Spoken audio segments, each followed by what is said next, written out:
안녕하세요. 아파트 박사TV의 장성철입니다. 네.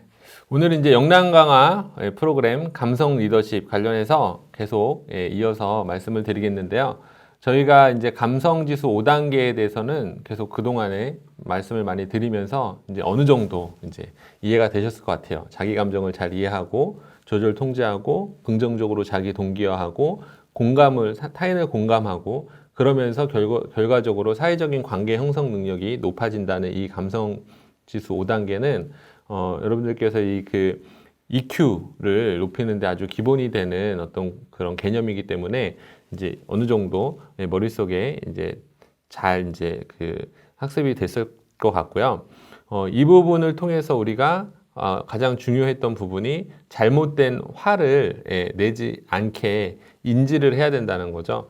우리가 짜증나다랑 화나다의 차이점은 어떤 정도의 차이, 감정의 정도의 차이가 아니라 감정을 쏟아부을 수 있는 대상이 있느냐 없느냐에 대한 부분인데, 우리가 아무리 조금 감정이 생겼어도 그거를 쏟아부을 대상을 가지고 작정을 하고서 감정을 쏟아부으면 화를 낼 수 있는 부분이다. 그래서 사실 이 포인트가 어떻게 보면은 아파트에서 일어나는 갑질 문제가 발생하는 가장 중요한 포인트가 아닐까 싶어요. 우리가 어떻게 보면 입주민들께서 청소를 하시는 어떤 그런 분들이나 아니면 경비를 또 해주시는 분들이나 아니면 관리소장님들이나 또 어떻게 보면은 또 입주자 대표분들한테도 그런 경우가 있어요. 또 입주자 대표분들이 또 갑질하는 경우도 있지만, 그래서 여러 상황 속에서는 사실은 다 관계라는 게 다 물고 물리는 어떤 그런 복잡한 구조이기 때문에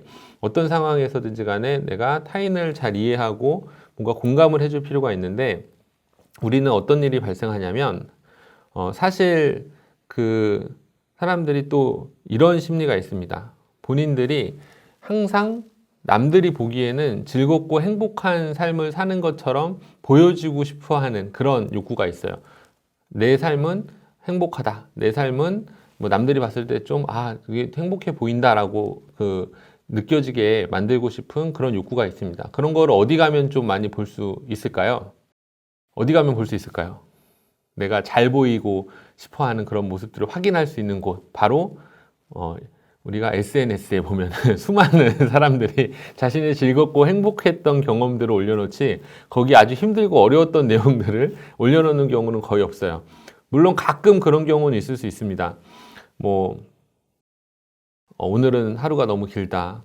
세상 사람들이 왜 이렇게 바쁘게 살아가는지 모르겠다. 이런 얘기를 써가지고 뭔가 심각한 내용들을 올려놓은 SNS 그런 사진들이나 내용들이 있을 수가 있는데, 그거는 마찬가지로 밥을 많이 먹고 나서 시간이 지난 다음에 가보면 어느 순간에 굳이 찾아가서 삭제를 해놨어요. 삭제된 게시물이다라고 보이는 걸 종종 확인해 볼 수가 있는데, 이게 어쨌든 간에 어쨌든 본인을 좀 잘 행복해 보이고 싶어 하는 포장하려는 어떤 그런 심리가 있기 때문에 우리가 만나는 타인들도 나한테 그들이 어떤 힘든 삶을 살아가고 있는지를 잘 얘기하지 않아요. 기원전 3세기경에 플라톤이란 분이 이런 얘기를 했다고 합니다. 친절하라. 모든 사람들은 힘겨운 싸움을 하며 살아가고 있다. 라는 이야기를 했다고 하는데, 네, 어떻게 들리시나요? 좀 뭔가 울림이 있으신가요? 네. 지금 아파트 박사 TV를 보고 계시는 분들도 오늘 아침 일어날 때를 딱 생각해 보시면 쉽지 않았죠. 더 늦잠 자고 싶었는데 잘 떠지지 않는 눈을 비비면서 눈을 떴을 수도 있고, 또 직장 다니시는 분들은 회사 가기 싫은데 힘들게 또 회사 갈 출근 준비를 하셔서 덜컹거리는 또 대중교통이나 차를 타고서 차 막히는 어떤 도로를 달려서 출근을 할 수도 있었을 거고요. 그 와중에 또 건강식품도 챙겨 먹고 또 짬짬이 또 자기 개발도 하고, 또 여성분들은 또 화장을 하면서 또 본인을 또 예쁘게 보이기 위해서 또 노력도 많이 하셨을 텐데, 이런 모든 과정들이 굉장히 어떻게 보면 힘들고 어려운 아침에 반복되는 일상이라고 생각할 수가 있습니다. 하지만 직장에 가서 동료들을 만났을 때 처음 얼굴을 보고 우리는 좋은 아침 하면서 뭔가 미소도 보이고 뭔가 이렇게 반가워하는 그런 어떤 일상을 지내죠. 그래서 힘든 일이 있어도 타인한테는 보통 그런 힘든 것들을 잘 표현하고 싶지 않아 하는 게 사람의 어떤 본능의 욕구고, 그렇기 때문에 우리가 만나는 많은 사람들은 어떤 일이 있을지 몰라요. 자신의 삶 속에서. 뭐 예를 들어서 주식을 막 투자를 했는데 갑자기 주가가 폭락해가지고 힘든 일이 있을 수도 있고, 투자해놨던 거를 뭐 사기를 당했을 수도 있고, 뭐 배우자나 뭐 아니면은 이성 친구가 바람을 폈을 수도 있고, 뭐 공부 잘하던 자식이 시험 성적을 잘못 받아왔을 수도 있고, 또 어떤 내가 중요하게 하려고 했던 일들이 뭔가 잘 안 돼서 좌절을 하고 있을 수도 있고, 다양한 상황 속에서 하필이면 뭐 내가 제공한 그 어떤 회사가 제공하는 상품이나 서비스가 어떤 문제를 일으킨 거죠. 뭐 아파트로 치자면 뭔가 똑같이 청소를 하고 있었는데 그날따라 마음에 안 드는 거예요. 그리고 그날따라 이분은 평소에 인사도 잘하고 굉장히 잘하셨는데 본인이 또 바쁜 일이 있어서 좀 그거를 지나쳤는데, 내가 너무 그 상황이 좋지 않다 보니까 그런 거를 받아줄 수 있는 여유가 안 생기는 거죠. 마음의 공간이 되게 좁아져 있는 거예요. 그래서 하필이면 그런 거를 표현을 했고, 또 상대방은 또 그 사람 나름대로 또 사정이 있기 때문에 그거를 또 받아주지 못하고 또 같이 또 감정적으로 대립을 하고, 손바닥이 마주쳐야지 소리가 난다고 또 어떤 상황 속에서도 한 사람이라도 그걸 좀 받아줬으면 되는데 그러지 못하고 어떤 그 상황 속에서 갈등에 어떤 그런 감정 폭탄이 터지게 되면서 결국에는 어떤 그런 아주 큰 갈등으로 확대가 되는 일들이 많이 발생을 한다라는 점이죠. 그래서 우리가 그 감성지수 5단계를 잘 그 이해를 하셨을 텐데요. 사실은 여기 비밀이 하나 숨겨져 있습니다. 뭐냐면 처음에 제가 말씀을 드릴 때 IQ는 선천적으로 어떻게 되는 거라 했죠? 타고나는 부분이 가장 그 어떤 이론적으로 검증된 부분이 DNA를 중심으로 X 유전자의 어떤 그 유전적인 부분이 타고나는 거다라고 했어요. 어떤 일정 수준은 IQ는 타고나는 거다. 다만 EQ는 후천적으로 개발이 가능하다고 했는데, 사실은 EQ도 그 본인들의 어떤 그런 성장해온 어떤 가정 환경이라든지 이런 거를 넘어서는 어떤 EQ 단계가 형성이 되기는 힘들다 그래요.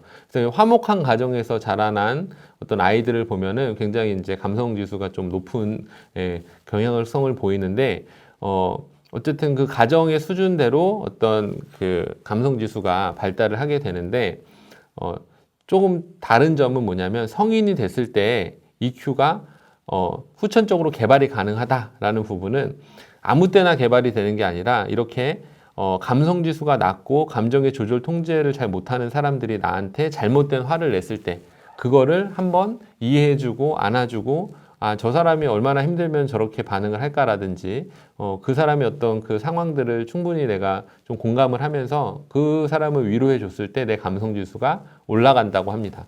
그래서 현장에서 사회생활을 하면서 사람들을 만나는 모든 사람들은 사실은 커뮤니케이션 전문가가 될 수 있는 어떤 기회들을 가져가는 거고, 매번 그런 상황 속에서 감성 지수를 높일 수 있는 기회가 있는 것인데, 어떤 사람들은 그런 거를 내가 이 위치에 있어서 이 상황에 있어서 이런 일을 하기 때문에 내가 이런 대우를 받는다라고 생각하면서 내 감성 지수를 높일 기회를 그냥 어떻게 보면은 그 불평이나 불만, 그리고 어떤 자기 자존감을 깎아내리는 그런 식으로 악순환을 가져갈 수가 있고요.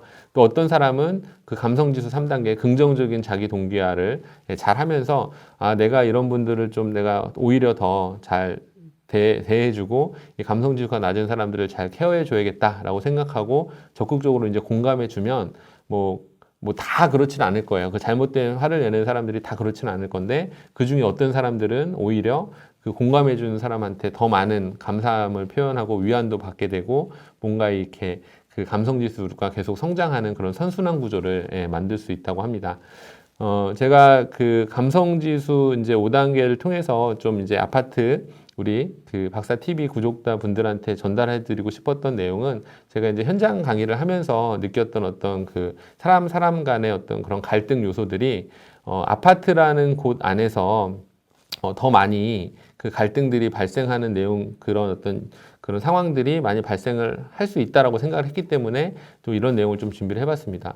뭐 직장이라는 곳은 우리가 명확하게 고객한테 화를 내면 안 된다는 그런 어떤 생각을 가지고서 있는데 반해서 또 아파트라는 곳은 삶의 터전이고 생활하는 곳이다 보니까 좀 편한 마음에 주변에 나도 모르게 쉽게 이 감정을 조절하지 못하고 그 사람의 입장을 고려하지 않고 내가 잘못된 화를 내는 경우가 많이 있는 것 같아요. 그래서 그런 부분들을 조금 더 유념하셔서 생활을 하신다면 아파트 내에서의 어떤 그런 그 공동체가 더욱더 그 서로 간에 이제 존중하는 문화가 확산이 되고, 특히나 또 입주자 대표 우리 분들께서는 입주자 대표 회의나 이런 걸 하실 때 이제 업무 보고를 하시는 관리소장님들이나 또 이제 여러 가지 이제 지적을 하실 때도 그분들의 어떤 입장을 충분히 고려하시고 이렇게 감성 지수를 좀 잘 챙길 수 있고, 뭔가 이렇게 리더십, 감성 리더십을 발휘할 수 있는 그런 입주자 대표 회의가 되기를 바라는 마음에서 이런 내용을 준비해 봤습니다.